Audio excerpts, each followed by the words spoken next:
This podcast is part of the Deluxe Edition Network. To find other great shows on the network, head over to deluxeeditionnetwork.com. That's deluxeeditionnetwork.com. Bev's Video Kingdom is intended for a mature audience. Listener discretion is advised. Bev's Video Kingdom really is brought to you by... What the fuck? What's up, dude? One of my renters broke the toilet again. That dude takes giant shits. Now I know what I'm doing tomorrow. Why don't you hire a property management company or something to take care of that stuff? Because they suck, and they take 10%. You know, our dude Hank owns and manages Heritage Realty Partners. I think he said he only charges 5%, and he visits each property at least once a month. That's right, he's always posting beers from the road. You have his number? Actually, I do. His personal number is 805-451-5734. Perfect. Now he can deal with my renter's big shits. Heritage Realty Partners. For all your property management and investment needs. Bev's Video Kingdom is brought to you by Wabasha Willie's Whittle White Boner Pills. Are you an older, single gentleman? And is Mr. Happy more of a Mr. Humbug these days? Was the last time he stood at attention during the Clinton administration? And now that mysterious, sexy redhead that just moved in across the street is starting to look your way. What if she hops over for some midnight surprise Szechuan? Will you be ready to rise to the occasion? Well, we have the perfect solution for you to make sure your little soldier is locked and loaded. Wabasha Willie's Whittle White Boner Pills are all the ammo you'll ever need. Made from all natural ingredients, including fish scales, beef jerky, and Tabasco sauce, these little beauties are guaranteed to turn a hold-up into a stick-up in no time. So pick up some Wabasha Willie's Whittle White Boner Pills today. She'll Willie White it. I like how we went just full on the fud at the end. I was like, why not? Do you think like the Viagra guys go around to like old folks' homes and pitch it and like give away samples and shit? Oh no, I don't. I think that's a waste. I think everyone at old folks' home is buying it by the gross. I think it's probably the greatest invention in a long time, and I'm not even an old man yet. I can't even imagine how Scott feels about it.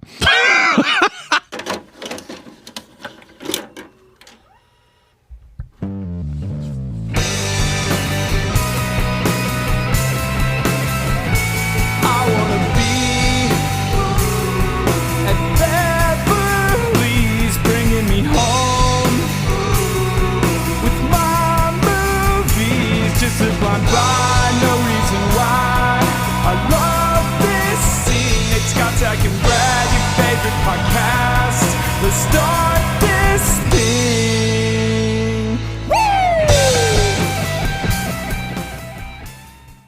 What is up, Bev's Video Kingdom?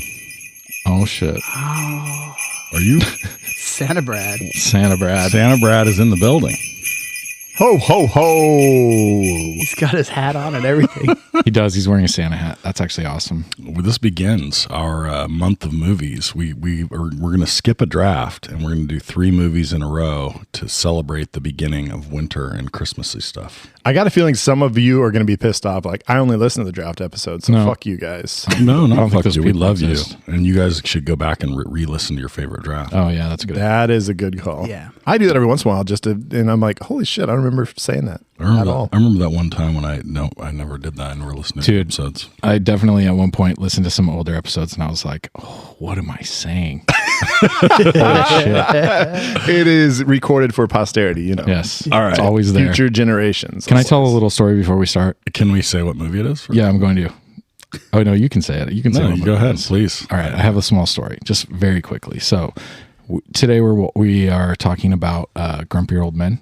Did you just say Grumpy old men, right? Yeah. Grumpy old men.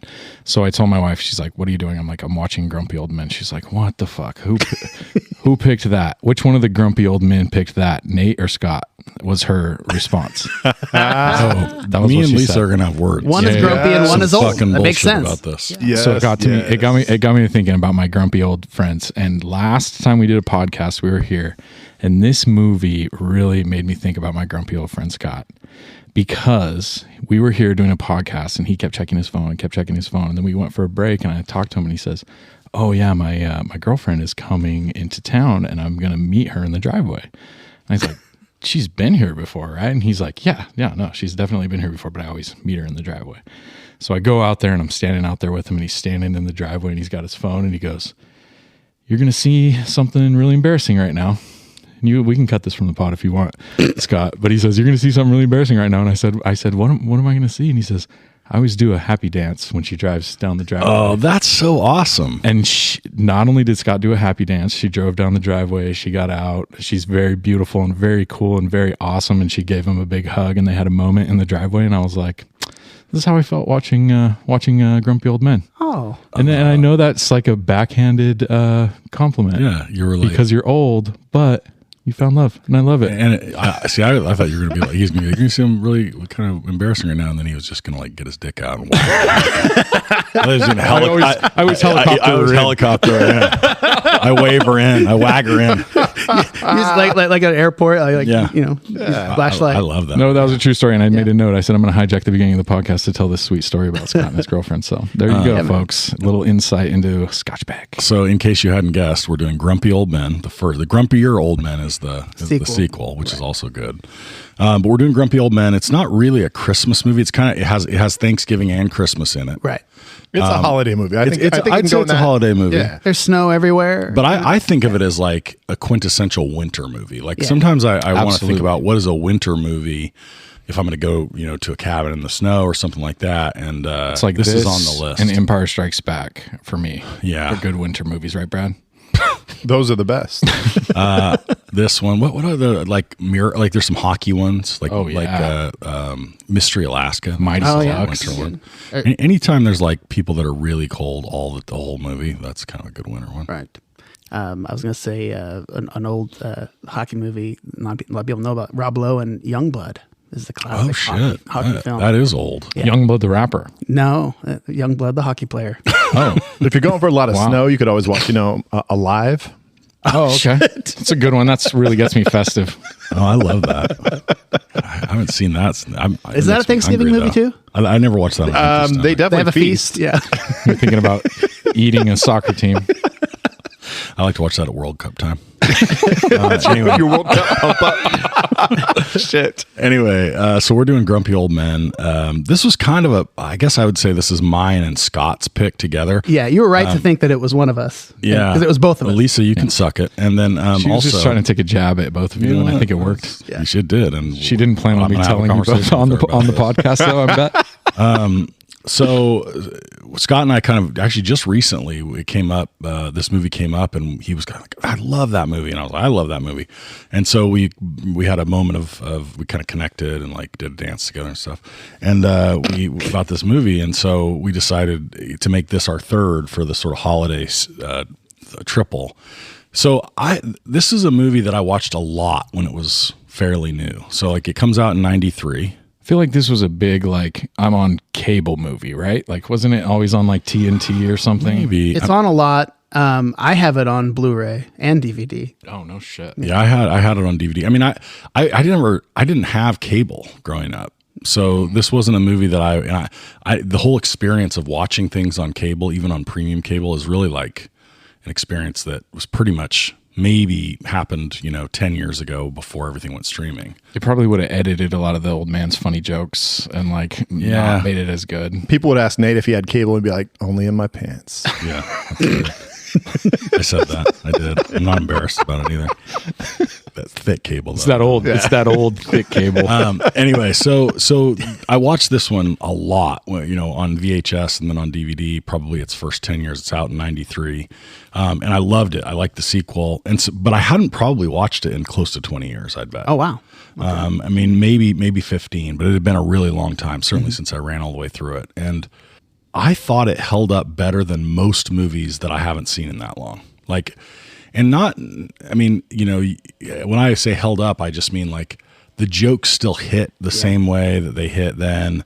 There wasn't anything about it that I was like, oh, this is really, really dated. Yeah. I even think that the humor, right, wasn't like, sometimes the humor, and I'm not like somebody that's, overly sensitive about this, but there are things where you kind of either by age or by sort of time passing, you kind of go, oh, that was funny then, but I feel like less comfortable with it now. That really didn't happen very much, right? The humor is kind of crude, but it's also just a little down the middle in that way. And so I really liked it, and I really was struck by how talented the cast is in this, right? The delivery's great. So I have a lot of takes. A lot of things I like about the movie that I think I like maybe more now than I did then. But in general, it was every bit as good this time as the last time I watched it. I want to jump in on that because I'm almost positive the only time I ever saw this is probably when it came out on VHS. I didn't see this at the theater. I'm sure it was something that we got on VHS when it first came out, probably from Bev's Video Kingdom. And that's probably the last time I saw it. I remember enjoying it. It's just not a movie I ever went back to. And I got to say, out of all the movies we have done on BVK, this is probably the movie that I enjoyed so much more than like probably the first time I saw it. Like I really, really liked this movie. I was like, God damn, this is a hit. Did you watch it with the kids? I think my daughter watched. My daughter and my wife watched. I bet Brenna thought it was funny, right? She did. She was laughing, and there was. There was definitely some old stuff that she was just like kind of yeah. But most of the part, like she was paying attention. She liked it. At the end, I was like, "Did you like?" She's like, "Yeah, it was a good movie." So it was a fun movie. Like you said, it holds up. There's not a whole lot that makes it like feel like it's like, oh my gosh, it's ancient, especially because it's dealing with old people. So it's like, you don't need to, you don't notice like the missing of technology or things like that. So it's a fun, good-hearted movie that it's such a throwback to. I'm not going to try to say like a different time, but it is just everything about it just works. But Brad, this is a fucking romantic comedy, like a straight down the middle romantic comedy. And you were on here telling us that you liked it. I think you have grown a little bit this year. This quickly jumped into whatever my top maybe 2.5 list of romantic comedies is. Both of them. This is in there. It's so now funny. In there. So yeah. Oh, I love it. That's awesome. I'm surprised that you liked it. So you know what's weird? I am too. I never thought of it as romantic comedy. It is straight down the middle though, like the whole thing. It 100%. Really? I never thought about it, and I think it is too. Yeah. I mean, there's even how's that element? They have he meets her. They have the kiss. Then there's the freaking there's the thing that drives them apart. Then they come back together. Like, dude, it is a romantic comedy. They get married at the end and drive away together. There's the competition between the two guys. Absolutely. Aspect and all that stuff. Now, Zach, it's also got one of your favorite elements, but this time it's the Manic Pixie Dream Woman. So I was going to bring up. I mean, is this not OG? Manic Pixie Dream Grandma, dude. Like, she is, and I'm going to talk about it later, so I won't hit it too hard right now, but she is the definition of the Manic Pixie Dream Grandma. She comes in, they're uncomfortable. She doesn't even allow them to be uncomfortable because she makes everything so comfortable for them. Right. Yep. She's so talkative. She's so fun. She so immediately gets into whatever they're into. She's like, fuck it, I'm into it too. Like, exactly. I'm going to cook you dinner. You want to sit down? You want to fuck? You want to, whatever you want to do. Like, I'm here for you. She is the Manic Pixie Dream Grandma. Absolutely. Fantastic. I guess, so I have not watched this movie in so long, but I remember watching snippets of it, remember thinking it was funny. I remember specifically at some point as a youngster watching the blooper reel at the end. Yeah. And the grandpa is so funny. His freaking like dick jokes. Burgess Meredith. He's a killer in this movie. The one that makes the movie, I think, is the funniest, where he talks about like taking the one-eye submarine into or something, whatever he says. He's got a billion lines. My God, so dude. Great. It's tugboat to Tuna Town. Yeah, dude. It's so great. But so I remember watching that, but this was the first time I had like sat down and watched it. So I watched it today, and I texted my wife. I was like, this movie's fucking great. I love this movie. And I really, really, second time that I really expected not to like it. And I really dug it. I really expected you not to like it. Honestly, Really? These takes are actually blowing me away. And Brad too. Like, I had no idea what you guys were going to think. I've always loved this movie. I don't remember the first time I watched it, but I remember probably owning it on VHS. Like I said, I have it on DVD. I have it on freaking Blu-ray, and I watch it all the time. And I almost didn't watch it because I didn't think I needed to. And I'm glad I did, because I watched it today. And there were so many things I thought happened in this movie that actually happened in the sequel. Yeah. Oh, really? And so I was about to say a whole bunch of shit that wasn't going to make sense. So I'm glad I watched it today. Glad you watched it. Yeah. No, because I thought I was going to be ready for it. That would have been awesome if we were like, what? So the sequel's actually really good too. Yeah. It does not fall. It's a lot of the same in terms of like the tone and feel of it. And because the story is not driving what's great about it in the first one, the story works well, but Yeah, it's solid. Yeah, I love the daughter is just fucking gorgeous. I love the who's the guy? Kevin I want to Pollak? say Rob Reiner, but it's not. Oh, Kevin Pollak. It's Scotch's boy. No. The guy that is the son that is like sort of into the daughter. Yeah, Kevin Pollak. Kevin Pollak. That's Kevin Pollak? Yeah. Okay, who's the husband? I thought that was Kevin Pollak. I'm Shooter way off. McGavin. That's Shooter McGavin. Yeah. Dude, he's so good. Young Shooter McGavin just rolling in, just like smarmy as fuck. Could have used more of him, I think. Honestly. Dude, I bet you there's scenes on the cutting room floor Yeah. of them like sparring, like him talking shit to him. Yeah. Like, can you imagine just like showing up to your lady's dad's house and like his first thing is like fuck you and fuck everything you stand for? Dude, Daryl Hannah. God, Daryl dude. Hannah was probably my first like real crush. After Splash, I was like, and you can kind of catch a lot of little boob and like side boob in that movie. I was like, this is my girl, and I've always thought she's one of the most beautiful actresses ever. She's like 6'2". She's got the long blonde hair with the bangs, dude. Fucking kill Got me that now. very like innocent kind of face to her that has there's something about her face that comes off as very like earnest. She's very and kind of like peaceful. She just seems kind of like very nice and peaceful. Like you can't see her getting angry, which is also why she's awesome in Kill Bill, because like she's a badass in Kill Bill. So Scott, you're saying it was better than you thought? Absolutely. I sat there watching it and was laughing at the jokes, every single joke that It hits. it hits, and it was so fun. The chemistry between Walter Matthau and Jack Lemmon is off the charts. Those guys are longtime friends. They've worked together forever. Well, they're the original They're the odd couple, right? Yeah. And so you just feel that, and they feel like old friends that talk shit to each other. Yeah. But love each other at the same time. And it's just fucking, it's such a cool, the cast is amazing across the board. Everybody in this is great. They said they met in like 1939 or something crazy like that. Like, but I feel like I have friends like that I've known since I'm a little kid that like we will say like mean as fuck shit to each other, but it's all love. Like I feel like you and Tim are like that. Like, do you and Tim like give each other shit? Feels like that in the podcast. That's true too. That's true too. But you know what I mean? Like, I feel like Oh yeah, me and my brother talk shit all the time. yeah, I feel like these are like real relationships that happen, and you like it feels almost easier as like an older. I think especially that generation of like older straight men like being friends with dudes. Like you have to just make sure that like everybody knows that you don't like them because you're sure they're gonna think that because you spend so much time together. But it's not really a thing. Like, you know what I mean? I think that was like a big part of the like You mean schmuck of and that putz. of that era? I think so too. Yeah. Like, right? Like when she asked him if he was a homosexual or a heterosexual, He's freaked and he out. just like couldn't even like fucking respond. Comprehend it. process. Yeah, like it's a fucking pretty like A or B answer, dude. Yeah. Like, Well, and this is 40 years ago, right? 30 years ago. That's No, crazy. 30. 93, 30 years ago. 30 years ago, yeah. So I mean, even separate from the generational thing, this is a generation or two ago Absolutely. that was old at this time, right? So like that fits, right, in what you're saying. So here's a question: how old do you think they are supposed to be in this? I mean, I want to say like 70s, but I bet you they're supposed to be like 65 or something weird.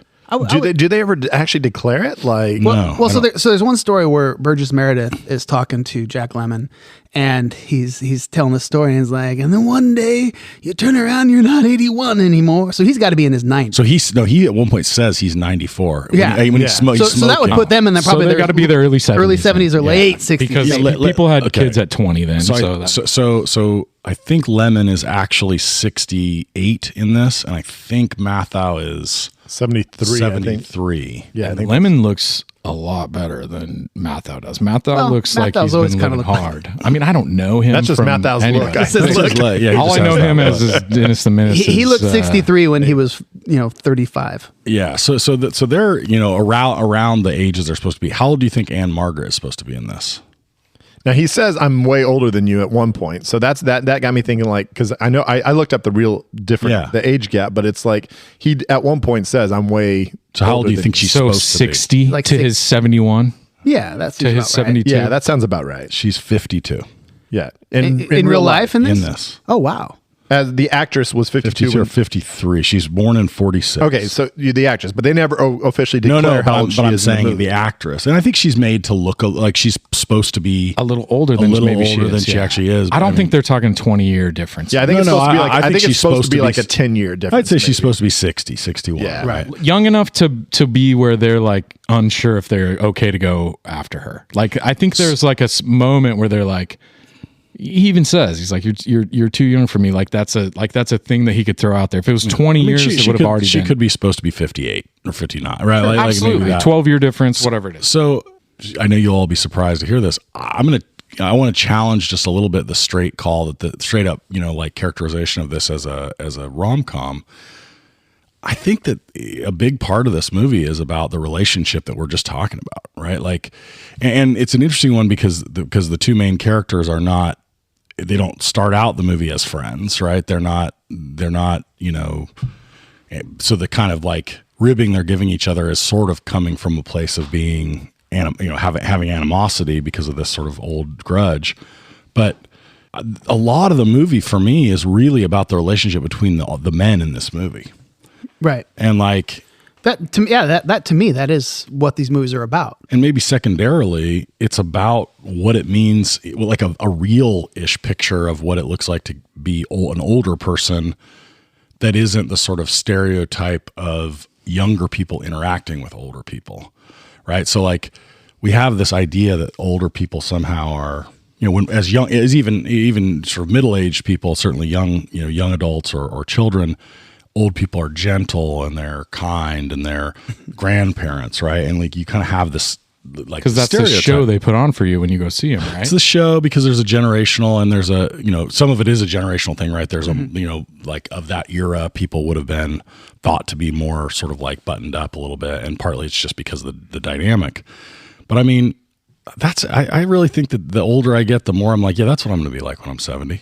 Goddamn right. I'm going to be telling my friends that they can't get it up.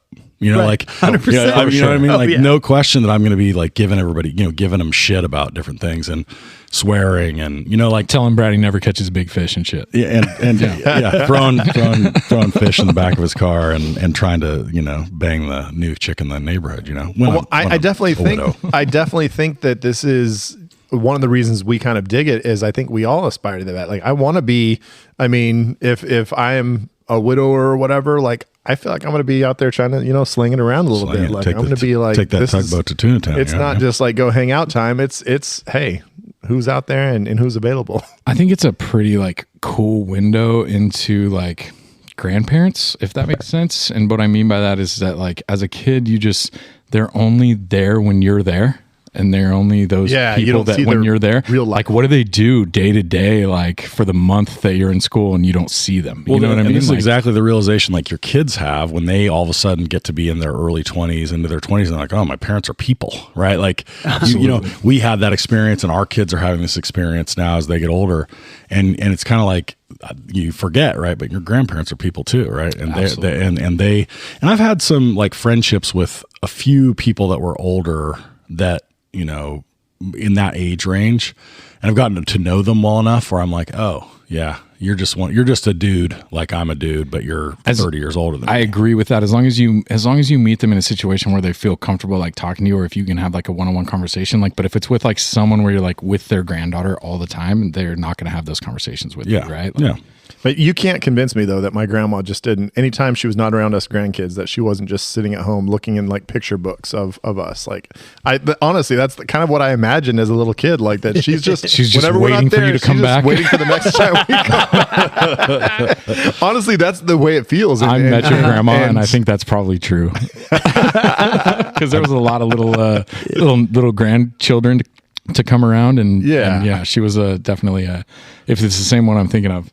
We were there all the time, but I don't know. It's just it is cool to see that. I hope that my life is like as an old person, like is still just fun. I'm enjoying myself, talking shit with people I like, and having a good time. Like that's what I want. And it sucks when you see old folks that are just like kind of secluded to themselves and don't hang out with people. And why are we talking about this? Like Scott, what's it like?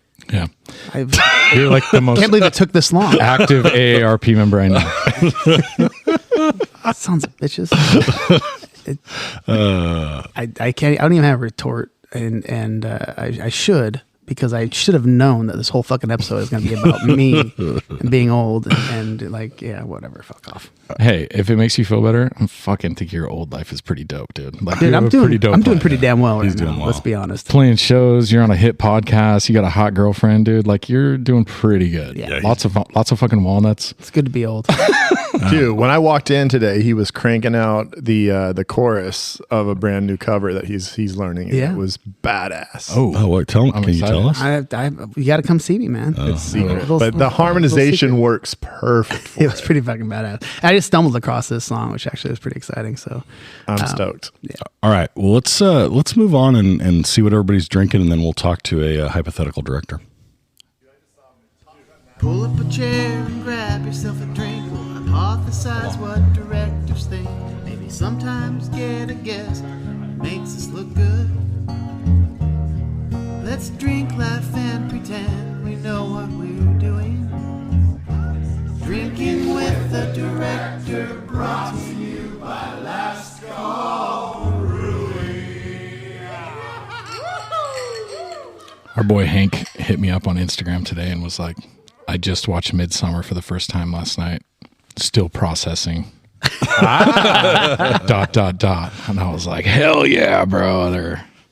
Dude, I just went and saw Napoleon, and Oh, how was it? and it was good, but it was weird after watching Beau is Afraid, the last Joaquin Phoenix Oh, yeah. movie, where he's just like emotional Just wreck, ball of anxiety. and now he's supposed to be like, I mean, one of the most powerful generals and leaders of all time. It was definitely a weird like mix, but I don't know. I'm still kind of trying to figure out if I enjoyed Napoleon. It's definitely historically a little bit How was the music? inaccurate. Actually not noticeable. Like, I Oh, never really really? thought too much about the music. Like the score didn't hit me in any incredible battle scenes, but you know, How about Scott. the fact that he doesn't have a French accent? it was weird. Yeah, that's weird. It right? is Joaquin Phoenix. It just, you know what? My favorite version of Napoleon is always going to be From Bill and Ted. Bill and Ted. Well, yeah, that's just straight up French. mine's Yeah. mine's Napoleon Dynamite. Oh, that makes sense. Makes sense. So first of all, can someone tell me what is this network we're a part of, and who's the podcast of the month and such? Do you mean the network? The network. Den Network. Yeah, the Deluxe Edition Network, I believe, is what you're talking about. That's what I'm talking about. And I believe we are still the podcast of the year on that network. aren't we? Damn, our time's running low. It's isn't getting it? low because I think we're getting ready to have. when did we get elected? Or does it go all the way until I think like it was May. April or May. May? Yeah. Oh yeah, so we still got We got We're some halfway time. home. Yeah. So yeah, but we also have some amazing other podcasts on our network. It's growing. They keep adding a whole bunch. I don't even know what the list is up to, but it seems like every week we got a couple new ones and some great podcasts. There are 2 podcasts of the month for the month of December. We have the Deluxe Edition with Casey and Ray. Casey Ooh, and Ray. is that Casey the The Casey the OG? OGs. Yeah. So That means original gangster. yeah, Lots so of great interviews on that pod. tons of great. Yeah, they've had like Ed Begley Jr. on there. Oh, yeah. Bo Svensson, who Dude, Tommy Chong. yeah, they've had a bunch of great guests. Casey, So- great interviewer. Lots of insightful questions. It's good stuff. Yeah, so check them out, and Casey's he started this whole network, so check them out, and we got the Steven Crypto Show. They do movies, horror, music, comics, all kinds of different topics. Can they tell me how to sell my NFTs? I don't think it has anything to do with actual cryptocurrency. damn, I think that's that's too I do remember you telling me about your NFTs and how Bro. much you spent, and then like you were like, oh, they're already up to this, and then all of a sudden I'm assuming that things. Yeah, went you down. don't want to. You don't. I spent $1,200 to $1,400 on NFTs. They were up to $28,000 at one point. I think 28,000. My wife was like, sell. You're like, no, sell." to the moon. And I was like, babe, this is going to put our kids through college, and it's worth about $1,200 to $1,400 right now. So it's you know, it's fucking not bad, man. yeah. So I'm breaking even. You haven't lost money. I got in on the ground floor. It's better than under your Went to mattress. I went halfway to the moon and then fucking fell out of the sky. I mean, you haven't lost though. I mean, if you haven't lost, that's great. It could go back up. You never know. It could go back up. People could get really into some shit they were into 2 years ago. So It's very likely to happen. I mean, 20 years from now, maybe those things will be. It's like baseball cards in your closet, you know? right, like my Garbage Pail Kids. Except they're Still got a bunch of digital, those. Do you have like OG like in mint condition? Not mint condition for sure. Yeah, they're all wore out. But anyway, go to the deluxeeditionnetwork.com and check out all the great podcasts. Scotty, what are you drinking? I felt like starting with something. It's finally getting cold around here. I know it's California, but it does get cold. And I just grabbed a Japanese whiskey off the top shelf, and it's a Nikka whiskey Yoichi. It's a non-peated bottled in 2021, and Scott really always good. talks about how good the Japanese whiskeys are, and every one that he's given me has been pretty freaking good. It's fantastic. So that's what I'm drinking. What about you, Zachy? I got here to Scott's house, and I had brought a thing of Modelo, and he said, "Hey, man, look in the left side of the fridge. There's a couple of beers in there that have been waiting for you." Because on a previous podcast, I said that Elysian Space Dust IPA was my favorite beer. And Scott saved 2 of them for me because he loves me so much. Because I'm like I'm like a grandnephew to him. Is that your actual favorite? That's number one. So I told him today, I was like, I don't know if it's like for sure my like solidest number one. Because the problem is at like 8.3% alcohol, It can get a little intense. a 6-pack can get a little fucking blackouty. What was the one you told me? Sculpin? That's Sculpin Grapefruit IPA. Ballast Brad Point, knows right? Brad knows the Are story you a about Sculpin guy too? They make some good beers, and they have some different versions. Yeah, the Ballast Point. That was kind of like an OG IPA that kind of got big. They sold for $1 billion. Yeah, you were telling me this. Fucking I'm crazy. trying to figure out what to put in the second slot of the keg, and Sculpin would be good, but it'll be pricey compared to the local beers. I think keeping a light compared, like, because you still have karate. I still have right? karate. Yeah, oh yeah, I think I'll you probably need to go. I'll probably Modelo. go something. You're on a Modelo train lately, aren't Dude. you? It is the I told number him- one selling beer in the United States right now. Modelo. I'm a Bud Light drinker since birth, but I don't want to make a political statement every time I buy some beer, so I buy Modelo now. Oh, I do. I take Bud Lights wherever I go. I was just saying, I'll I'm take. just I'll like, take. I'll if the reason you don't drink this beer is because of some weird hypothetical I think it's the situation, dumbest thing ever, like- but I don't want to have a 40-minute conversation about it where you're like Yeah. trying to convince me. Yeah. And I'm like, dude, you're not going to convince me. I'm Yeah. just going to drink my Modelo and support the Especials of the world. Brad, what are you drinking? Speaking of, I have some great Last Call Karate in the Garage. It is one of the best delicious double hazy IPAs you can drink, and It's it's so fucking always available. Well, almost always available in cans and on draft at Last Call Brewing. Have we talked to Walter about doing our It's just about to third bring this up. edition? It is the plans are in the mix, and it's been confirmed by Walter. Right. But the plans need to be negotiated. So we'll definitely have some more news to I update can't at some wait. point. Well, I'm drinking my signature, the Diet Pepsi, but I dug into the back at the cantina where we're recording. Scotch has just an absolute litany of incredible whiskeys, and I can't mix any of them. And so I had to literally dig and dig and dig, and I finally found a bottle of Lowly Makers, which is a great whiskey. You're like, I can And mix I was like, this. I'm comfortable pouring this in a Diet Pepsi. I have a bunch that you can mix and just ask. And third shelf, I don't give a shit. I mean, I killed your Blantons in the last Diet Pepsi, so no, I'm just kidding. Wow. Scott's Cantina here is like every man's wonderland with Yeah. every musical instrument, big, huge theater screen, and the massive thing of every liquor that you could ever want. And I was taking pictures of it the first time I came here, and I was sending them to my wife.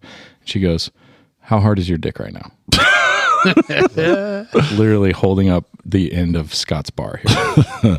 All right, so we're drinking with the director here, and I'm sorry to tell you that I tried to get the director on, but he seems to be either on Cameo. Cameo or dead. I think dead. The director is Ronald Petrie. He sadly passed away. Donald. He passed away 25 years Didn't I ago. say Donald? You said Ronald, I think. Oh, Ronald McDonald. Donald Petrie. Hey, is he alive? No, this is going to be Yes, great when we he have is the alive. one Donald Wait. Petrie fan that hits us up Oh, on he's alive? Facebook.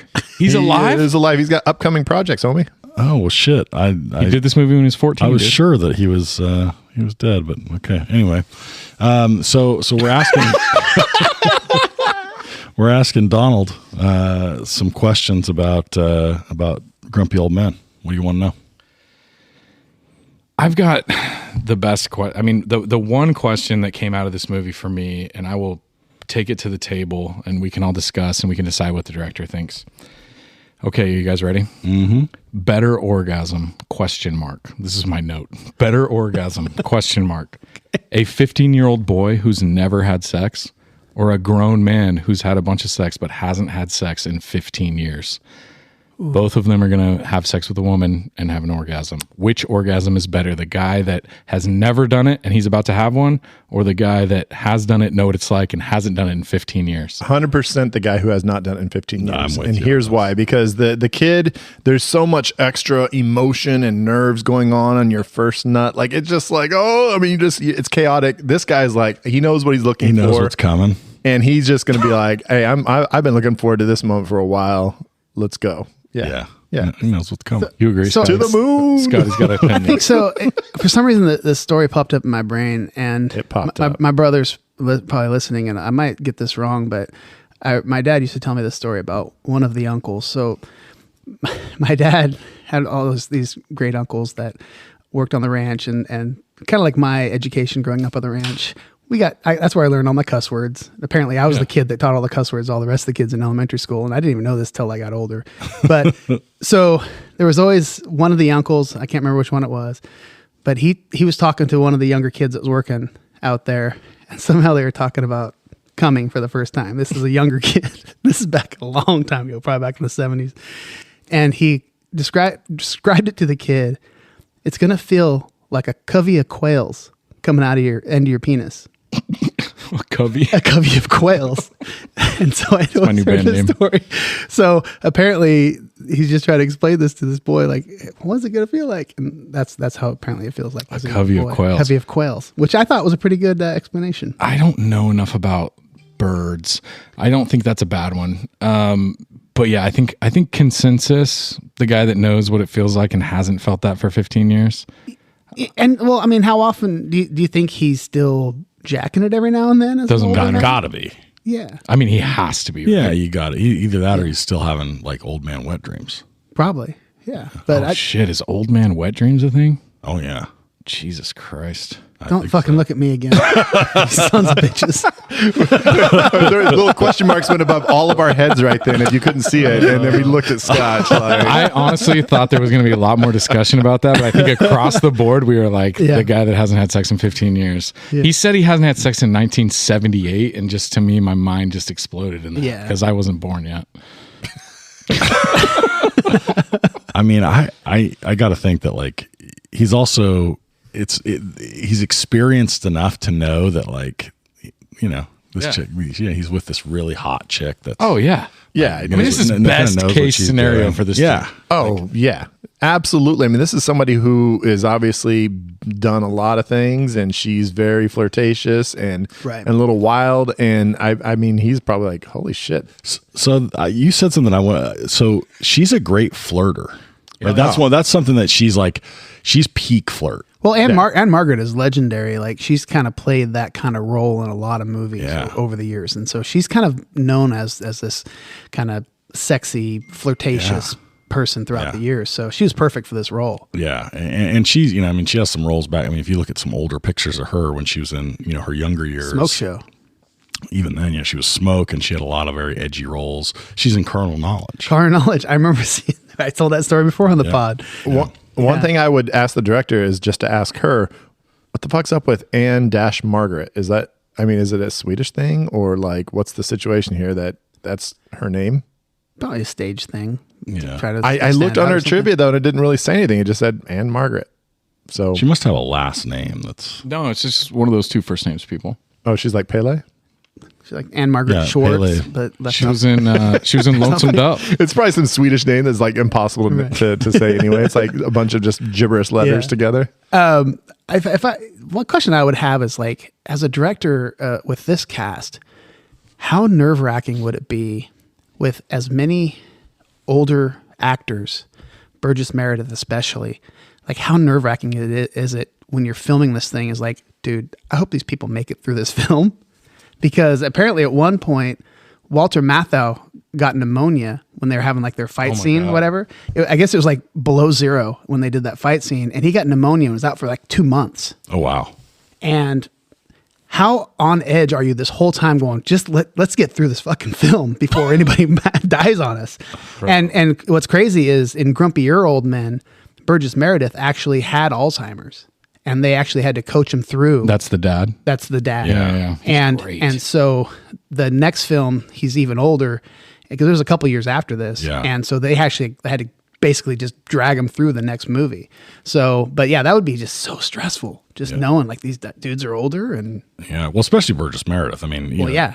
I mean, Matthau, in his early 70s, and Burgess Meredith, I think, is in his. But he makes it to Grumpier Old Men as well. And that's like one of his last credits is Grumpier Old Men. What a killer. Burgess Meredith. Burgess Meredith, Yeah. Oh, yeah. He's a fucking killer throughout the whole movie. Every killer scene rock. that he has. He's so great. Every scene that he has. Did you is mount her? fucking awesome. Did you mount her, son? Dude, and that's another. I love that. He's just like straight to the point, right? Like, what are we even talking about here? There's a hot chick down the street. Did you mount her? Yeah. Well, it's like he has the wisdom of being hella old in that he can be like, no, guys, it's all about you get laid until you can no longer do it because I was angry at him though, because he's like, I didn't get what he was saying, because he was like, does she have thick thighs? He was saying that like it was a bad thing. Right. And I was like, hell yeah, does she have big thighs, bro? Like, what do you think? And he's like, he's trying to fat shame. He was like, oh, if she doesn't have big thighs, then you gotta fuck her. And I'm like, what if she does? That sounds fucking amazing. It's fucking cold right Hey, now. and all I had to do was Wikipedia. It's Anne Margaret Olson with 2 S's. Not even anything crazy, but she just changed it to Anne Margaret. So she was kind of like a Madonna. little one name person. Yeah. So I've got a couple questions. First of all, why did the special reel that Mathau's character have, or special rod, not have a reel? Yeah. There's a couple of different ice rods, and I've not been ice fishing, and I fish a lot. That's one kind of fishing I've never done. It sounds kind of cool, but I've never done it. But I got it. I know the handful of I have bought a couple of ice rods for my little kids. They do have reels. But I guess the real thing I can't explain, but I was thinking, why is it so short? But they're sitting in the tiny. It has to be short outhouse, because right? you don't have any room to move. And they're catching. Oh, go for it. I was gonna say my biggest problem is the fact that literally he drops the line in the water, sets it down, and it doesn't have anything on top of it. Yeah, what are you I don't doing? care how big a fish it is. That fish is gonna pull it straight into the water. I know. I mean, it He's looks had like it for they're years. catching those little like perch, like looks like little bluegill or something. Like I don't know. No, they have like big weird mouths. Those fish that they caught. Remember the one that she threw back? It's a. Well, no, I think- that's I a think big one, but- Pike, I think. Yeah, Pike or a yeah. muskie. But all the little ones that they're catching the first time, they show like their little Yeah, their lines to each other. Yeah, some sort of little panfish, like a crappie. But So I mean that you wouldn't need. That thing's not going to like go running off with your line or anything. No, you wouldn't need But the if you reel land for a that. pike like he had, But if he didn't have a reel, it can't give any line. Right. So if anything that you catch, it doesn't matter how small it is pulling that shit in the water. Right, exactly. You know what I mean? To Like- Scott's point, right? You can't just lay it down on the side of the hole. What are you doing? Like, well, So I was kind of like, I don't understand what's happening here, but I'm pretty sure this is not the way ice fishing actually works. It looked like you just to reel it in, you like wrap it around a little holder that was on the side of it. you just wind it in. He did that when he set it up his line. He just kind of did a little wrap and whatever. But then he just set it down there and. I don't know. What he deserved. I have a lot of questions that I want. So if you've ever ice fished and you can answer this question for us, could you please hit us up on our Instagram and explain this? well, speaking of fishing, this segues to a good story because in the movie, the continuing prank is putting a fish in the back of somebody's car or vehicle and it stinks. So yeah, I mean, trust me. And the reason I bring this up is Nate and How do you know? Nate and I went fishing, I don't know, probably a year or two ago during the summer. In the valley here, it can get up to 105, 110 degrees sometimes. 115. We went fishing and we caught a decent sized fish. And Nate was like, I might want to keep that one. So we put it in the live well. The live well, if you don't know, it keeps the fish alive. It's in water. Well, when we got to dock, we kind of forgot about the fish in the live well. Keeps the fish alive for a short amount. Until you get out of the water. Until you get out of the water and the Drains. live well drains. And so Nate drops me off at my house. He drives back to his house. And a few days go by and I go over to Nate's house. I know we're barbecuing or something. And all of a sudden, I don't know why it popped in my head. It's like, did you ever cook that fish? Or what did you do with it? And Nate's eyes get big. He's like, I was like, I didn't even think about that fish. I'm like, and your boat's been in your garage like for these last 3 days in the summer. And that day, we had just started going like, "What's that smell?" Like They we had not started- figured it out. And I'm like, I'll go check. I go and when I open that live well, I mean, just the It was aroma about gross. knocked me on my ass. Like, Bro, It took a while to. But at least it it was kept such it a- contained to the live well until you open the top of it. No, I should have had him back the boat starting to out smell. of the garage because oh my god, that stank was just tremendous. So and I- that fish was all slimy and just rotten, and it was just ugh. I once left live bait, like not live, but like fresh bait. I think it was like some sort of like Cut up mackerel, fish. some little fish. Frozen fish I was going to cut. I went like to fish at the river. This is probably 10, 15 years ago. Left it in my trunk. I forgot about it. Oh boy. In the summer, and this was for a few days, and that took a minute. Like that car was never the same. To be honest. Yeah. So what we're saying is that prank is legit. Except it's the middle of the winter. I had the same thought. It still would. It would have, but put not it as on quickly. time. I would be frozen. I've got. Actually, yeah, maybe that's true. We went to our friend Justin's got a little brother. I won't mention his name. I guess if you run the heater, maybe. We went to his house to play poker in his garage, and he had a fridge out in his garage, a freezer even, a tall freezer. And this freezer was full of meat. Oh gosh. And he lost power to that freezer for an undetermined amount of years. Years. At this poker game, somebody said, I'm out of beer. And they said, oh, grab me one too. And they walked over to this refrigerator that had one solitary piece of duct tape across the front of it. It didn't say do not open. It didn't say anything. And he opened that fridge and it cleared the entire garage. We could not play anymore. The game was over. Rotting, stinking meat, the worst fucking smell that I have ever, and like half a cow that was in there, all frozen. It brings up so many questions. Wait a second. And he knew that it was in there. He just was like, And he was just like, no one's going to open this. I'm not going to. And no, this was like 6 months after he knew that it was So in the there. power went out, and at some point he realized, oh, the power went out, so this meat is no longer good. And his Nope. first thought wasn't, I need to clean this shit out and like He throw opened it away. it one time, like 3 months after the power had gone out, was and like, it stank a little bit. And he closed it back up and was like, something must be messed up here. My other question that I've asked this of a lot of movies, and it's interesting to think about it in this context because there's a generational sort of like passing of the torch. But how much of this was ad-libbed? Right, because like we talk about this a lot, for example, with some of the SNL alum, right, who have that kind of like ad lib in their nature. Will Ferrell, right, is like the one that we think of a lot in this way. And this is a comedy duo who has been doing it for a long Exactly, time. And they've been right. like 10 movies together or something. So it's like they're definitely like a Vince Vaughn, John Favreau type, where it's like they're Yeah. going to have that type of relationship. Or Right. And some of the names they call each other, they probably just kind of just came up with whatever they felt like doing, dickhead and putts and all I this think stuff. I saw it the most when they're in they're first in the shop and they're talking to what's his name? Chuck. They're giving him shit about saying that he can't get it up, and they're back and forth there. I was like, oh, this feels like they just were rolling with this. Right. Like it feels, and partly because like it kind of comes to a little bit of a like weak close, like but in some ways that felt really like. It didn't feel overly scripted as a result. It was funny, but it wasn't like forced. Right. But I just, these two are masters and they've been at it a long time. I got to think there's a lot of, we see it with Burgess Meredith and his, take the tugboat to Tuna Town, but Oh, one eye to the optometrist. we got to, That's what it was. you got to think that there's just like, yards and yards and yards of, Right. Cutting room floor, funny takes. Especially with all the interaction between all the like grumpy old men, right? Like, all those scenes, I'm sure there was a lot of improvisation. There had to be. Had to have been. Anyone else got anything they're burning to know? well, it's funny that the guy the screenwriter, and it doesn't say his year, but all his pictures, he looks hella young. So I don't know how young this dude was when he wrote it, and I would like to find out maybe a little bit more, but if he wrote it, it's like, was he talking to his grandpa, like to get advice on like how to write for like these old guys? Or if he was just doing it himself, then I was like, okay, that's kind of wild. Or if he was just like, give a basic story and then let these guys just ad lib the fuck out of it. Yeah, I briefly saw it. I think he was just out of film school or something when he came up with this concept. And I think it was supposed to be a little darker. Like it wasn't supposed to be necessarily a comedy until they kind of got all the pieces together and got all the cast. And then I think they decided, well, let's lighten this up. We got, these two great comedians on board. And I think it was before they had like Walter Matthau or Jack Lemmon or one of the two.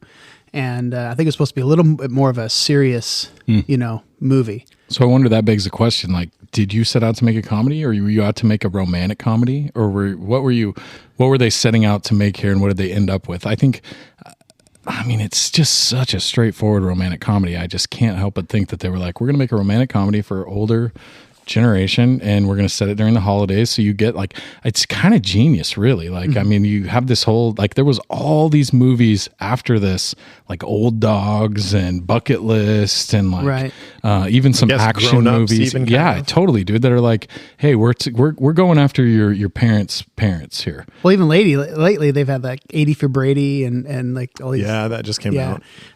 Is this a new phenomenon? And I can't think of movies of this. I mean, but if you think back, right? Like, shoot, there's one where it's not, I want to say The Abyss. It's Cocoon. Oh, Cocoon. Yeah. So Cocoon was of that era. That's earlier before than this. this. Yeah. There's they did a sequel to that one, so that got 2. On Golden Pond. Is that one that is sort of a? That was Katharine Hepburn and Peter Peter Fonda. No, the older Fonda. I think it's Peter. Yeah, and is it? Let's see, Harold and Maude, right? Is like the old lady begging the young dude. I think so. I never saw that one. So anyway, I wonder whether or not this is actually something that's kind of a theme over time, is like looking at some of the real experiences of your older years, right? I think there's a target audience and they hit it. And it was like a perfect time for that, where there was like still cable, there was still people were going to movie theaters, all those things. But it's interesting because it didn't really do all that well in the box office. It did 80 million, which is pretty good, but that shows what did it cost to shoot it though? 35 million. Yeah, so that's a success, right? It's a success, but not your blockbuster like 200 Especially million. given that it was like some pretty big name. I mean, Mathau and Lemon were older, but they're big names still then. So here's a question though. Wait, why did we love it? I mean, I'm 14 when this comes out and Scott's, like barely 20. Right. So our parents and step parents and everybody loved it. And it's just like the sort of trickle down effect they're going to put this on during the holidays. I don't remember my parents ever watching it. In fact, I talked to my dad today and I was like, oh, we're doing Grumpy Old Men. He's like, I don't know if I ever saw that. Damn, really? Which, my dad's Mr. Rom-Com. He loves comedies. Like, this is in his wheelhouse. And I told him, like, you got to see this. It would be great. I think anytime you get a trailer that has like some good shit talking, I think that's why it kind of like, that's like, oh, you're going to have old people shit talking to each other. Bad Grandpa. Get you a little excited. With Robert De Niro came out recently. That's really funny too. Yeah. Zac Efron and Robert De Niro. You said you watched that on a plane and we're like dying. I legitimately almost pissed myself.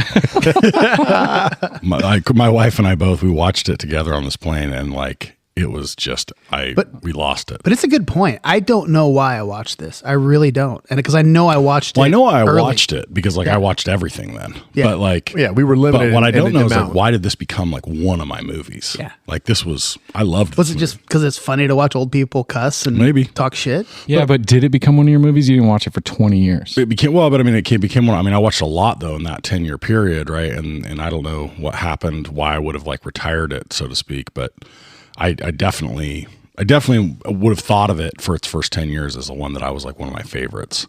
And I owned it as one of maybe 100 movies I owned on VHS probably. So there's some other things about this that I find particularly interesting that moves it a little way, or at least questions this sort of romantic comedy part, which is that I love it that they still have a lot of fondness for their each other's kids, even in the middle of the rivalry. Oh, for sure. Yeah. And that's something about it that is like one of the sweetest parts to me. But that's exactly how it would be, right? It is exactly how it would be. You'd never, and I think especially for close friends, it's like you have a special sort of relationship with your best friend's kids. Totally. In the sense that like, almost no matter what, right, you would always look at those kids and be, even when they're that age, right, as adults, and you'd be like, they calls him Jakey, and he sort of, that they're still the kids. Yeah. And you're still like looking out for him. Like, no matter how much I want to beat Brad in every draft, I still love his kids. Yeah. You never curse them. So I think that's a part of it for me. That, again, it's like, I don't know how to say it. It's a relationships movie. Yeah. And I think the romantic one is one of them, but it's like the relationship between him and his dad. And even Walter Matthau and Jack Lemmon's and Jack Lemmon's dad, right? He kind of like breaks them up like they're like two little kids again. And both of their kids' budding relationships. It's just, there's so many dynamics here. And for me, I think if I want to ask myself why, for me, the oldest thing that sparked an interest in movies was that like it showed you relationships that I found interesting. So thinking about this whole line though, it has me now thinking like a movie like Wedding Crashers. Is Wedding Crashers a romantic comedy? Because this almost kind of takes the same path. And I would argue that Wedding Crashers is about the friendship more than it's about the romance. I think it's absolutely a romantic comedy. I think two things can be true. You can have a movie about the relationship between the male characters or the female characters, but still have the romantic comedy element where they meet girl, things go good, things go bad, reconnect with girl, end up with girl. That's the romantic comedy formula for all time. Yeah. I guess I'm just saying it's more than one type of movie at once. And I think there's a lot of movies that are just straight ahead romantic comedies, right? The other relationships are very peripheral or they're serving the main plot. This one's not so simple. And I think that for me is part of why it held up so well. Is there any sympathy to be had for Shooter McGavin in this movie? Like, No. We're gonna get to him. He's a prick. okay. I've got some Shooter McGavin commentary. All right. Well, what are we waiting for? Let's move on. Hey, this is Casey Shearer. And this is Ray. Do you like pop culture? We're pretty sure you do. Then come on over and check us out at deluxeedition.show. You will not be sorry. Or maybe you will be. I don't know. Is it a one-night stand? Do you hit 'em with the bus or take 'em home to mom and dad? It's like fuck, marry or kill. It's Shag Snack Body Bag. All right, we're still driving the bus. Look at that's my fault for not changing it back to our OG Shag Snag, but Hey, who cares? You know what? It doesn't matter. It doesn't have to be specific for the movie. That was a does Mean Girls bus driving by there. Yep. All right, we're snagging, shagging, and body bagging. Or shag snagging and body bagging. I always snag first. Wait, what's first? We shag first. Shag it, Zach. What are you shagging? If I'm shagging, and Brad already brought this up, and I think it's a great point about this movie, I love me a Manic Pixie Dream Grandma. I mean, she comes in from the minute she comes in, she is making everybody's day. Everybody notices her. She's beautiful. She makes everything easy for everyone. She's super understanding. She's all of the things that these men could ever want. Even her entrance when she's driving the snowmobile and then she gets off the snowmobile, removes the helmet and her hair kind of flops. Like they have this whole thing where she's kind of turning and looking and just pretty much posing. It's just like such a great entrance. You know, it's like, oh, and they're sitting there at the windows going, oh my God, what is happening right now? And she knows exactly what she's doing. Yeah. Because she like from the beginning, she probably knows those guys are watching me the whole time. Brad, what are you shagging? My shag is just old dudes trying to get laid. You know what? It's something to aspire to, and it's something I hope, whether I'm married and still, trying to make it happen in the bedroom, or, if I'm a widower or a divorcee, and I'm out there just, trying to get laid. I think that's going to be a life goal, just to make sure that's keeping me alive as, what's next. You just, buy stock in that Viagra, brother. So they say, right, that like I think one of the top places that VI, what was it? STI is the new way to say it. That STIs are circulated as at retirement homes. Yes. Wait, what does STI stand for? It's sexually transmitted infection. Oh, infection. Yeah, because you might not have disease has a negative connotation to it. I'm sorry, but can you not say that at our table anymore? It's offensive to the diseased. Oh, that herp flying around in those old folks' homes. But it was actually directly connected to Viagra as well, though. Right. What? Once the Viagra came out. Viagra, it was Yeah. like the spike was after Viagra came out. That became the gigantic spike in STDs. I love that. I love those unintended consequences. The way I understand the dynamics in these, I call them styes. In these styes, the way I understand the dynamics in these homes is very clearly the men die first. There's a lot of available women, and there are very few virile enough old men to go around to the like 30-to-1 ratio of like guys that can get a boner. So you're saying that earlier, like if I'm like 58 and I'm like I'm divorcee or widower, I should just be like, I'm going into one. If you can still get a boner, if you can still get a boner, I think it's just. Well, and you're young, right? Like if you can get in there at 61, 62, the odds will ever be in your favor. honey, I'm going to retire to the retirement home. You know, you can keep the house for right now, but I'm going over to the home. It's like the Hunger Games with the Cougar Games. And let's be honest, by the time a woman's 65, she knows what she likes. You know what I mean? Exactly. Like, she really has figured it out, you know? So it's... And if you're they the hand you only pamphlets option, right before. Yeah.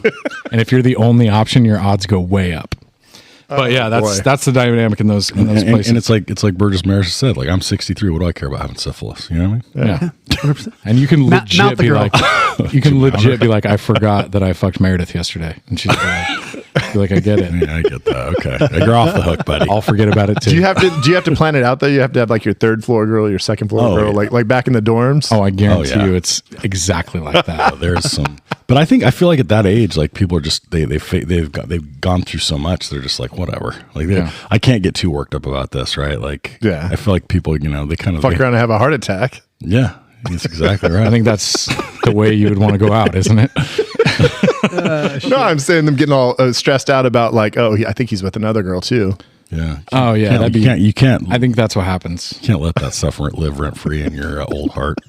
All right, like a great What do you got for a shag there, Scott? I'm just gonna shag old friends talking shit on each other and just knowing that they love each other still, and it just reminds me of like us, you know, and my buddies, and like because that's what life's about. You have your friends and you talk shit, but you don't mean it, but there's love there. But god dang, it's fun to just knock somebody down and talk shit, and I just love the banter between the two, and old men talking dirty and saying funny shit. So I'm gonna shag. I want to shag the multi-generationality of the movie.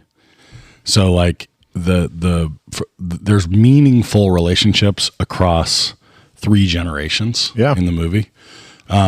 And across different characters across, you know, so like it's sort of like, vertical and horizontal in that way. And I think that more movies would do well to sort of like in a non-trivial way give you a glimpse into some of that sort of like generational relationship that's not just parents and kids, which is what you mostly see. Well, and Jack Lemmon with his granddaughter is like awesome. Like, I mean, he's just so great with her. And it reminded me a lot of Mike Ehrmantraut in the Breaking Bad series. Yeah, so actually that's more, a great call. I think Better Call Saul more that his relationship with his granddaughter in that series was like tremendous. It just looks like a real legit, this is how grandpas act to their little their grandkids, and I really dug it. I'm psyched to be a grandpa. I really think about that. I'm like, I want to be a grandpa, and I would never put pressure on my kids. But you're like legit the closest. You're like closest to grandpahood. It's true. Out of all of us, yeah, you totally are. Yeah, I mean, I could be any day. No, dude, shit. That's probably wow, not. dude. That's throw probably that out not. there. Hopefully your daughter's not listening to this. No, my daughter. I don't think she's going to be like. First of all, like, what do you think is happening? My oldest daughter's gay, so she's going to be like, the fuck? Going into the sperm clinic or what? My son and I visited his daughter at her college on a college visit, and she had a BVK sticker on her laptop. She does. Like she's still representing. Nice. She sports I love it. She's great. Yeah, she represents. And my son rolled out of the house with a BVK, the old school BVK newspaper ad T-shirt. The other day. There you go. Sweet. Yeah, so I'm going to shag that. Okay, so we're on to snagging. Brad, what are you snagging?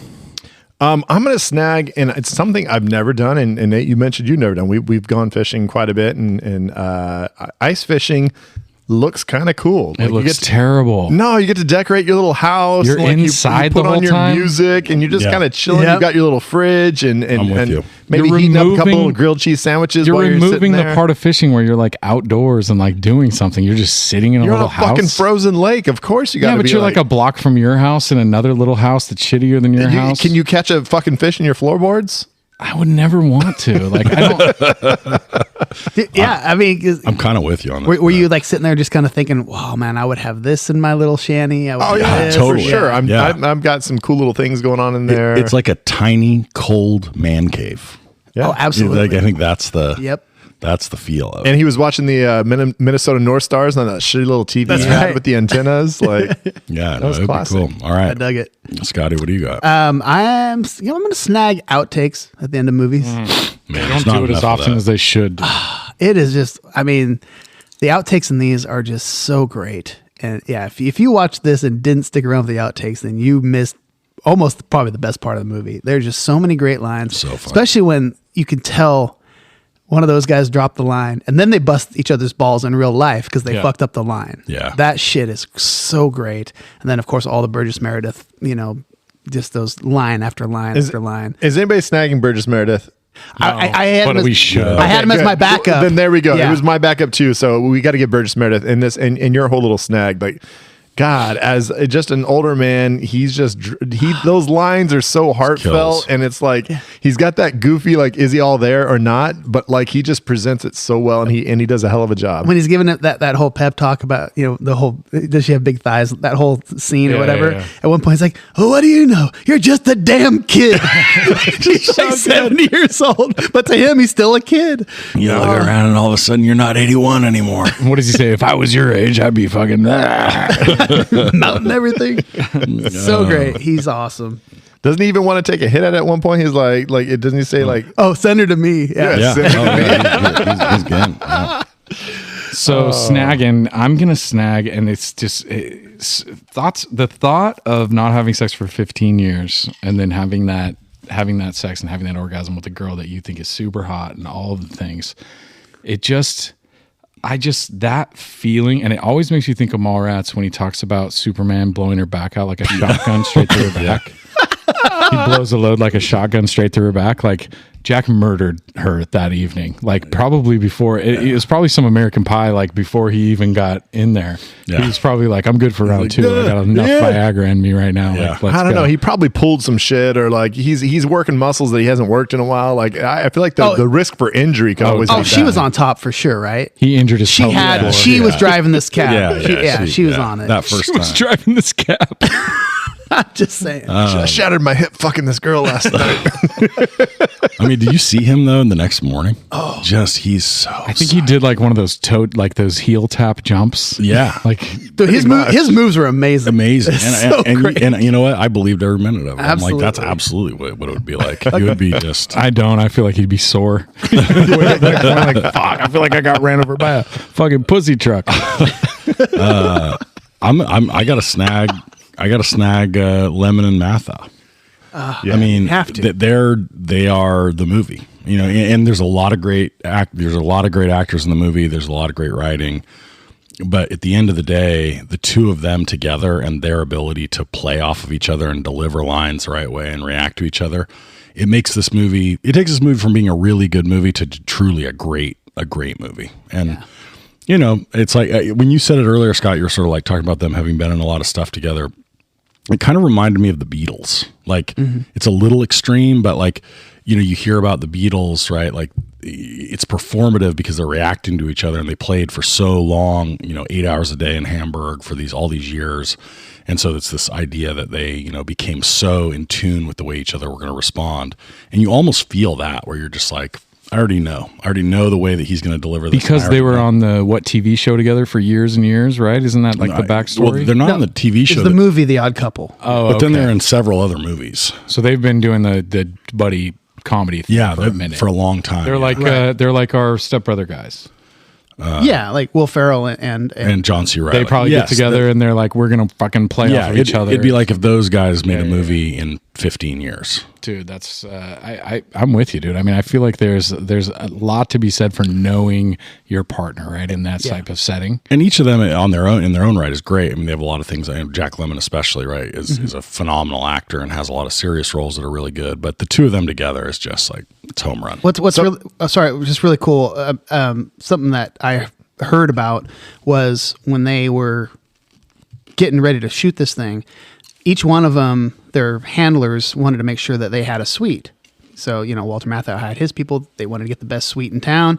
Jack Lemmon, the same thing. Well, apparently, wherever they filmed, there was literally only one suite in the entire town that was, like, worthy enough of them. But it was giant, this huge, giant suite.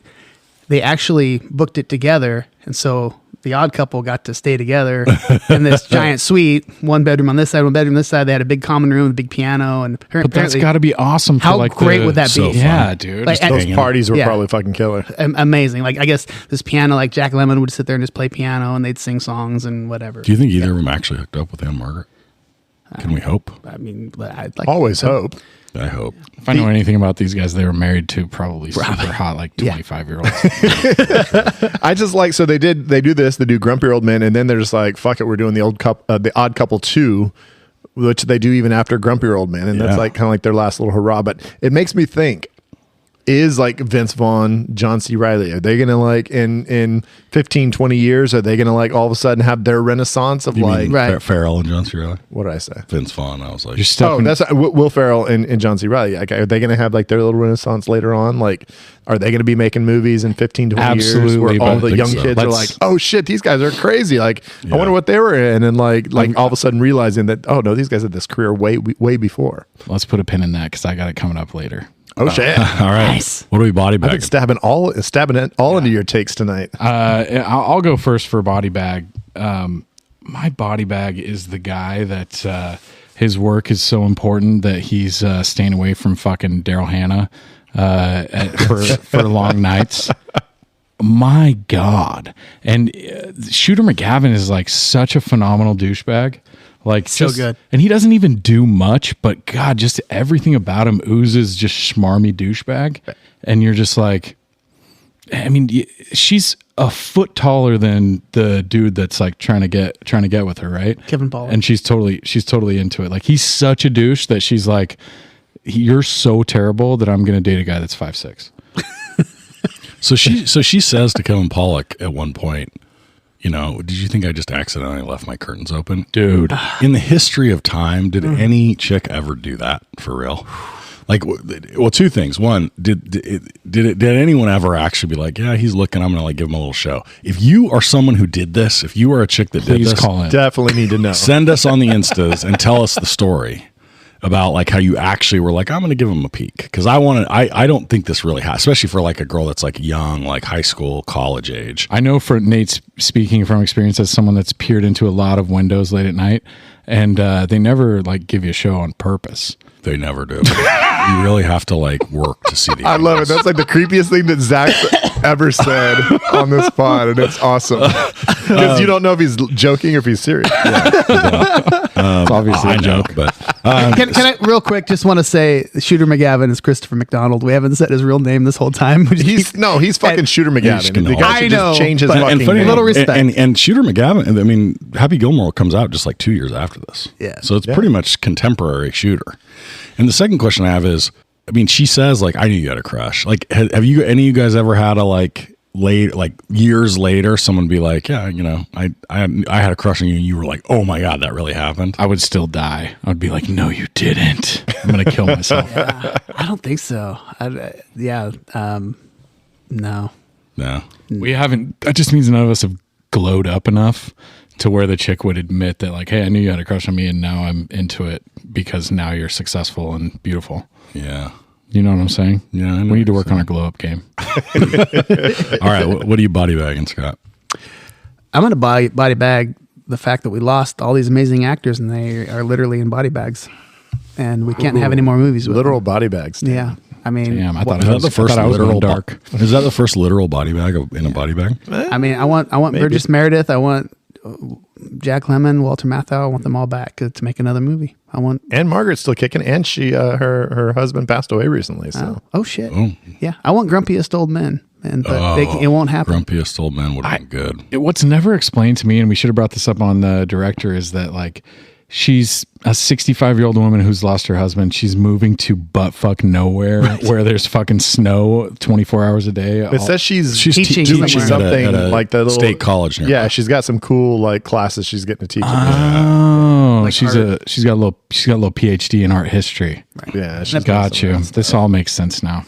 And apparently her ex-husband was just hauling logs. Yeah. Oh, yeah. Slanging He was like a logs. Sasquatch. He was like Bigfoot. Yeah. I mean, like that's what we took from the statue. The, right? look, Big cock. the look on Matthau's face. He's looking at that Jesus. statue. He's like, yeah, okay. All right. What are you body bagging, Brad? I'm gonna body bag Chuck dying. If he lives, he totally locks it up with Ariel. She's like she's into him. No, I think she He's sent him into her. home that night. I think she sent him home that night with, hey, we're going to be good friends still. I kind of got that. Yeah, feeling, for too. sure. Because he was like, she's great. She's the best. Yeah, She I don't wanna don't fuck think me. I don't think Chuck gets home. I don't know. I feel like long term, he's taking her over. If she was into it one bit, she's fucking on the first night. The girl is not fucking around. But he's kind of coy about it. I think he's kind of like a You think he got some? We don't know. Yeah, we don't know for sure. Man, he's a little coy with them. You think Chuck might have closed? Chuck's not going to kiss and tell. That case is still open. Chuck's not going to kiss until you're right about that. I just think like he just kind of dies off. I think they had to get him out of the way because otherwise those two don't have a chance. I kind of get the feeling though. I mean, I get the feeling like screenwriter wrote himself into a corner. Forgot about this strapping young man over here working at the bait shop. I kind of got the feeling that like she kind of zeroed in on Lemon from Early. the beginning. John from the beginning, absolutely. Because she rolls in on him and like it's like and it's a different sort of interaction than she has with Mathau. Yeah, I feel like that's a done deal. Us old teachers. I mean, we're there's something about us. Basically, this is you. I mean, Lemon is you, right? Like, it's just where you're. Just waiting for my Ariel. R.I.P. Melissa. Are we killing each other's wives now? No, I'm just saying. I'm just saying that when he's old, apparently he's Melissa, I did not sign off on this. Just so you know, don't be mad at me. I'm not hoping. I'm just saying. You play the movie out, Okay, so if I'm body bagging it for me, the body bag has got to be actually the relationship between the younger. So I don't buy. Really? I actually don't buy the Daryl Hannah Kevin Pollak thing. Well, obviously. Well, I mean, there's history there that we don't really see. We know that that he liked her when she's younger, and he did stand up for her at one point and got a black eye for it. So it's not that I don't buy that it could happen. It's that I don't buy the way that they kind of come full force with it. Like she kind of comes right at him and is like, I know you had a crush. Like that scene was the one scene that I think felt a little forced. The only way I buy it is if we don't know it, but she lives in like an obscure village where there's only 2 other available men. It's not even that I don't buy that she would get with him. It's just that like I don't buy that it would happen that way, right? Like I don't like the way that the conversation between them happens. He's becoming mayor, and so he's going to have some fucking swag on. I believe that. So, although the broccoli mistletoe thing was a pimp ass move, dude. Yeah, it was. Use that shit.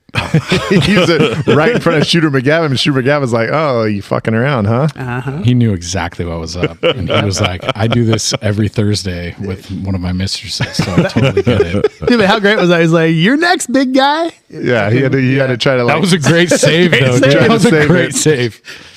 All right, so what are we streaming? I think is that what we're doing next. I think so. So you had like the ultimate streamer, Nate. What was your streamer, or it was Brad? What happened? You waiting for a button? Shut the fuck up, you guys.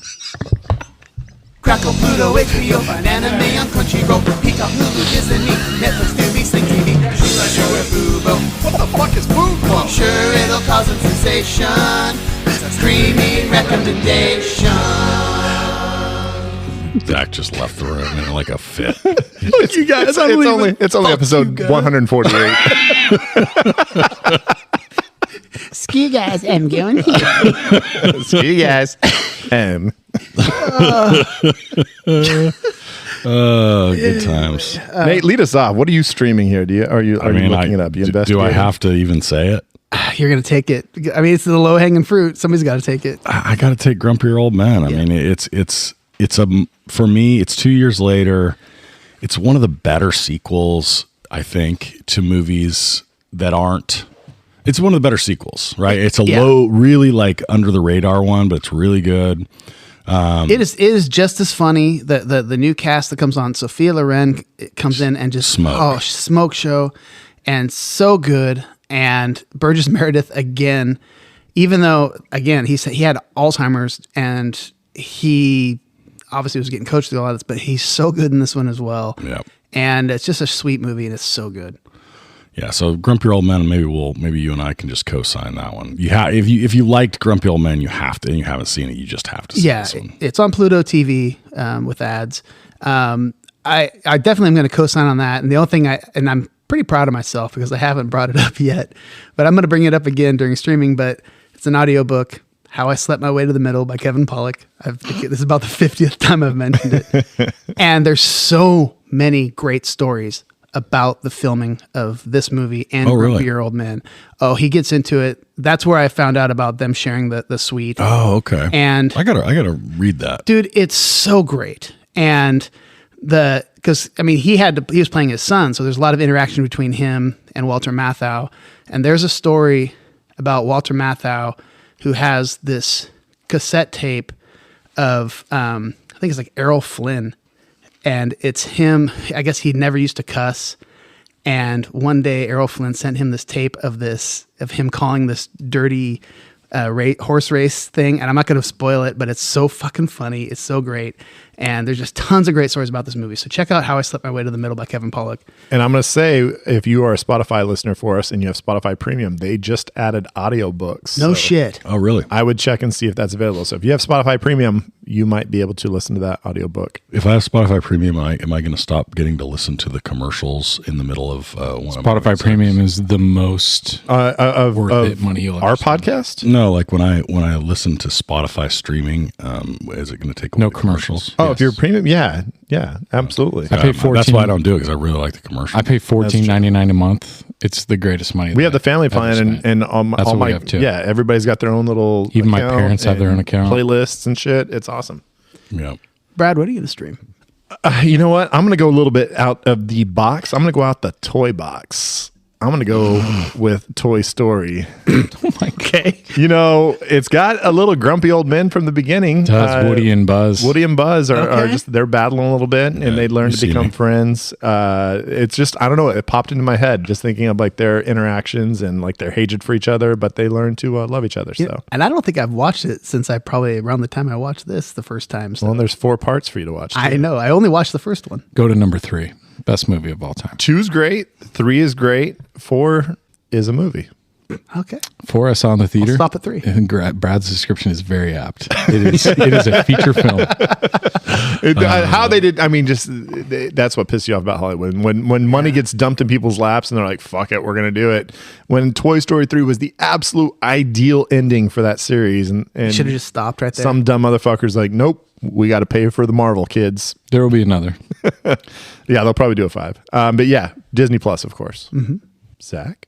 I'm going to go with the just absolute classic. It's on HBO Max right now, and that is The Karate Kid. When you have your 2 heroes just fighting over a girl who's also extremely beautiful, manic pixie dream girl.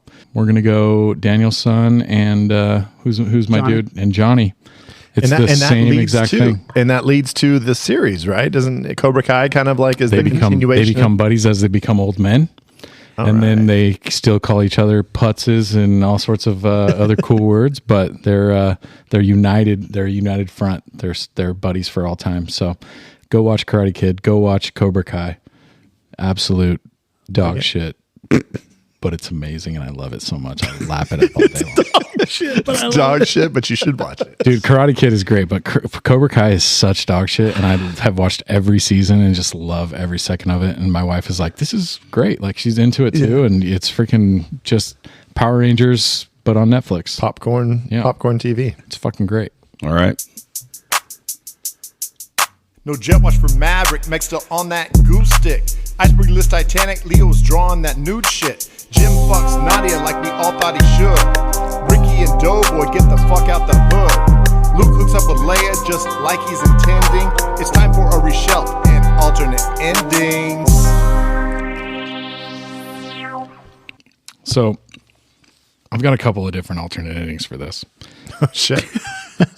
The first one that I can think of is that so she goes over and she hooks up with John, our guy John, and then she goes back, and then she comes over after that, and he does his whole like, oh, maybe we shouldn't be together. Like that orgasm was the best thing that's happened to me in 15 years, but I'm gonna try and push you away for some reason or whatever it was. Right.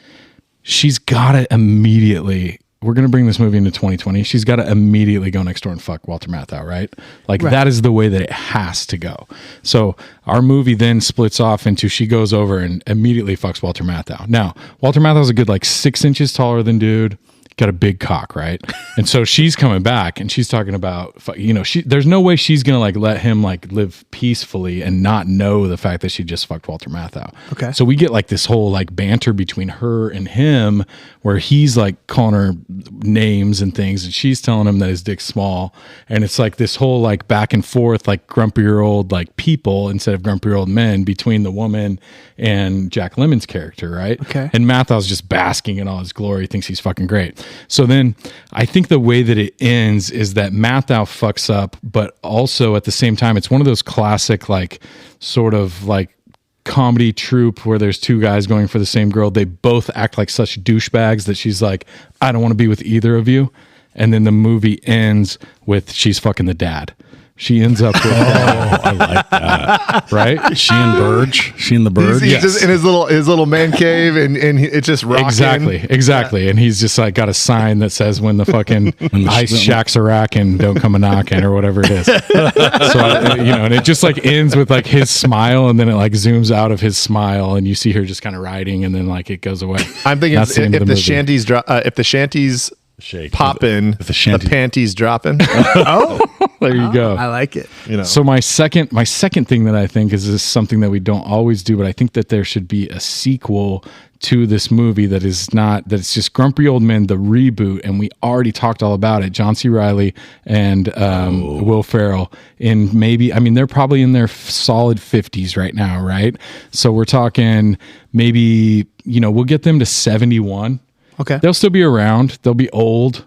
And I think that we do a straight reboot with like Megan Fox as like the 61-year-old chick that's like super hot that moves in next door, or whoever it is. Scarlett Johansson as like, Lindsay 15 Lohan. years younger. Yeah, exactly. Whoever it is. She moves in next door and we have the exact same movie, complete reboot, but it's all ad libs with either Vince Vaughn and fucking the guy that never ages, either Vince Vaughn and Paul Rudd are the two guys, or fucking the guys from Step Brothers. And Bruce Willis is the Burgess Meredith character. Oh, jeez. Dude, I thought Will Ferrell is 56 and John C. Reilly is 58. So 15 years from now. We do that. We do that movie. And how old? Let's round this out. How old is Rudd's got to be like 55, and fucking Vince Vaughn's 53 or something along those lines. Bruce Willis 68. So no, Bruce Willis is out. This is that was such might a as well have joke, Michael dude. J. Fox like fucking come in and do that. No, I mean, he's 68. With 15 years, he's 84. He could play 90. He could be their dads. That's my point. Yeah, I think that he'd have to be able to like be. I don't think he can do much right now, dude. I saw some really sad pictures, dude. Of Bruce? Yeah. Oh, yeah, he's in bad really way. bad shape. Why? Oh, he's got a He has horrible dementia, bro. Like he really I can't didn't do know that, anything. dude. Yeah, I saw some really sad shit. So They just had like the first like video of him like talking in like Yeah. 2 years. Shit, I didn't know that. He's like- You guys bumming me out. yeah, well, shit. That was why it was a terrible joke. that was why we were sitting looking here at fucking Brad laughing like, off Jesus mic. Christ, bro. Oh, jeez. You guys are harsh. All right. Anyone else got a reshelf? I do. I Alternate want to reshelf it. And so I've mentioned probably many times on this pod that my favorite TV show of all time was The Shield. In the first season, this is a little first season Shield spoiler. If you've never seen The Shield, you need to It's been skip this 30 little part years, so. and watch the damn show. But there's just a small little segment that happens throughout about 3 or 4 episodes of the first season where there's this woman keeps going between these two guys, and they're in a bitter feud. Like every time, like it's like, oh, he slashed my tires, oh, he spray painted my house, and it's all about this woman. So she comes in this movie, and she's not trying to be like nice to him. She's just kind of like, she's with one of them for a while and just kind of stoking the fire. The other one's pissed off and just talking shit and doing pranks. And then she goes over to the next one, and now she's with him, and then now the other one's pissed off, and it goes back and forth. But in The Shield, what ends up happening is it's all played for comic relief, and this movie is obviously very funny. In the end, this episode ends with you see the woman and one of the guys dead in the middle of the kitchen, and the other one's getting arrested like right at the very end. And so it's like it's all comic relief until one of them just fucking loses it. Until and Lemon kills Matthau or vice versa. Yeah, vice versa. One of them comes in and just double murder and with like a shovel or something, like with probably Or a fucking a fishing forklift. pole. stabs them with a fishing pole. So yeah, it could be a very dark movie, but like kind of played funny until all of a sudden it's not. And like that was the thing about the Shield episode. It was like it's always played funny. You're laughing at this. Oh, look at this is how he slashed it, and they're all sorts of jokes kind of happen within those scenes. And then all of a sudden it's like, wait, this actually wasn't really funny between them. This was actually pretty serious. And at the end, it's like that little statement, like the little exclamation mark. This is not selling me on the Shield. Like I've been Shield. thinking This is maybe one. I should watch. That's it at some one point. little like. It's such a throwaway little like segment. It just happens like a few times between a couple episodes, and it's just watch it and you'll see it. Like it's played for laughs until it's like all of a sudden you're like, oh fuck, this is fucking really serious. I'm on the prison movie schedule to watch that one. The same movie, same schedule you were on to watch Shawshank Redemption. All right, you should watch. It may happen Shield one of these days. Okay, so I think that brings us to a close. Anyone else have anything else? Any reshelf? I mean, I'm looking at you. Oh yeah, Keith needs his fucking vampires. What are we doing here?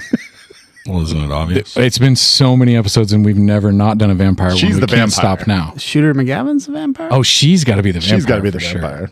She just goes town to town, just fucking old guys. So I was thinking of that when you were talking. I was like, dude, She's a how good cool vampire. the plot would be where like she's like she's like some sort of serial killer that like takes money or like marries dudes and then kills them and then takes their money. Like a Black And then they Widow. have to like team up against her. You know what I But mean? what if she's just a good vampire and she's eternal? So she goes around and just fucks old guys to make their lives That's happy it. for like That's a little what it while. is. No, She doesn't actually bite keeps him or odd anything? hours. She's always up. She's always up at night. She is? right. Yeah. she's rarely out in the day. That's true, dude.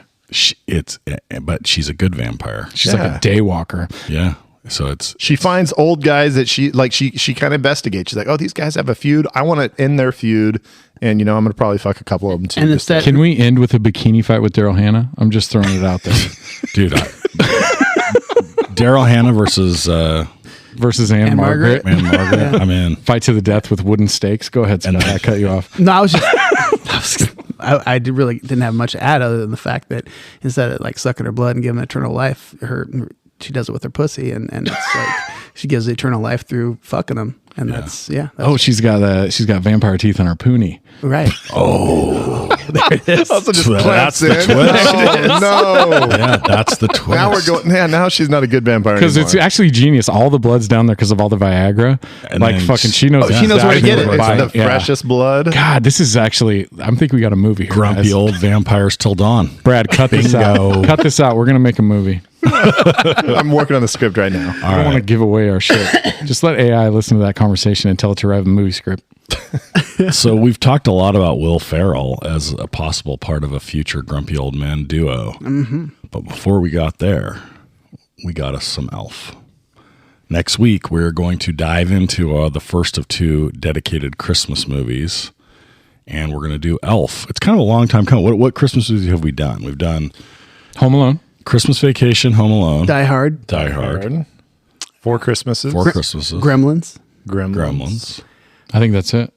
Love Actually. Love Actually. Oh, Love Yeah, that's Actually. right. Shit. So that's 6. We're going to do Elf, and then we will close it out with. We're gonna tell him. Should we tell them? We told him last week, but Oh, we'll tell them again.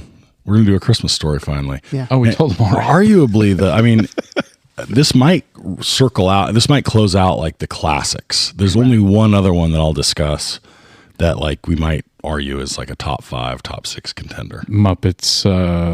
Obviously, Christmas Carol. Yeah, I know. I know. One of my favorites. One of these days, folks. All right. So next week we are going to get Elfie with you. Come back for that. No draft. No draft. We're rolling with no drafts for the month of December. So. Mostly So if because you're a we're, weird person that skips the drafts, you're going to get another movie next week. And if you only like the drafts, then like we said, just go back and how many Christmas drafts can you do? It's pretty much our thought on all this. So we should have done the like best like geriatric character. And if you hate Christmas, fuck you. We haven't done most memorable gilfs yet. Oh, that's actually a good one. Yeah. The Mrs. Robinson category. I got, We could I got a do- long list. Who's number one right now? We just do a quick speed draft. What's your number one? Gilfs. I'm sure Angelina Jolie's a grandma by now. I'd say Dame Helen Mirren. Oh, Helen Mirren's a good call, man. She is fire. I think the Fonda woman is, Oh, Jane Fonda. yeah, Jane Fonda. Ooh, is she the one that she's in Wedding Crashers? She's a hot grandma. Has Dolly Parton been in anything? Dude, I saw her on the She's rocking it out, dude. If you have not listened, listen to her. 70-something-year-old. Her Freebird cover with Leonard Skinner is actually pretty fucking. She was rocking a Dallas Cowboys cheerleader outfit. She was. That's what I'm talking about on and Thanksgiving. the craziest thing to me is my grandma was a huge Dolly Parton fan, and when she was showing me her like in the 80s and stuff, she looks like somehow exactly the same. Speaking of vampires, is Dolly Parton a vampire? She might be. I gotta think so. She's bye-bye.